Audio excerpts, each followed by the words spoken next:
nakakita ka sa latest nga survey, Radyo Mandong? Sa kining SWS? SWS na po ni. SWS ni Radyo Mandong. Oo. Kaysa ganito yung nag-number 1 diha? Sa top 12 mga kasama, senatorial preferences, nanguna si Erwin Tulfo. Erwin Tulfo. Aha, nga dunay 45%. Okay. O kabalo ka kinsay ikaduha. Ikaduha. Senator Bongo. As Bongo, pareha sa oktag yapon, ha? Aha. Okay, ikatulo. Ikatulo si Lito Lapid. Uy, ay, si pasok Supremo. sa top 3, ha? Top 4. 4 to 5, Tito Soto. 4 to 5, Ben Tulfo. Si Ben Tulfo. Uy, Kuya Os Tulfo Brothers, no? Pasok sa top 5, ay. 6 to 7, Bong Revilla. Nag-ilog si Bong Revilla og si Kwan? Asa number 7. 6 to 7, Bong Revilla, Pia Cayetano. Pia Cayetano. Oo. 8 Okay. to 9, Ping Lacson og Bato de la Rosa. Uy. 10 to 12, Manny Pacquiao, Abi Binay ug Willie Revillame. Wa nakapasok o nasulod sa top 12 aning survey sila Camille Villar ug Amy Marcos nga naa sa 13 to 14 respectively. Maayong yun ng SWS.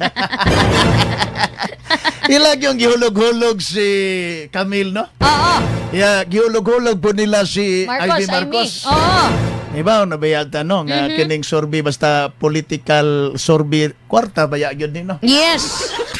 Ang ingon sa netizens din ni Radyo Mandong, gialmahan nila ang kining gipagula nga SWS senatorial preference nga gilusad sa social weather station sa from February 15 to 19, 2025. Kaya gusto nila, Radyo Mandong, tama na nang pagpagawas og preferences o kining survey. Ang gusto namo, ipagawas ang tanang pangalan sa kandidato og ilahang credentials sa Radyo Mandong. Yan. Mo na ilang panawagan. Ang ilahang plataporma ni gobyerno.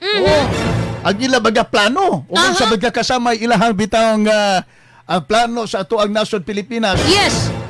Labi na sa mga kanabitang mga importanteng mga balaod non radyo man na rents nga makahatag og pang kalambuan nga solusyon sa kanang mga suliran nga nato diri sa atong nasod Pilipinas karon kana kinahanglan day may sel o aday rents og legislation. Kana Radyo Mandong.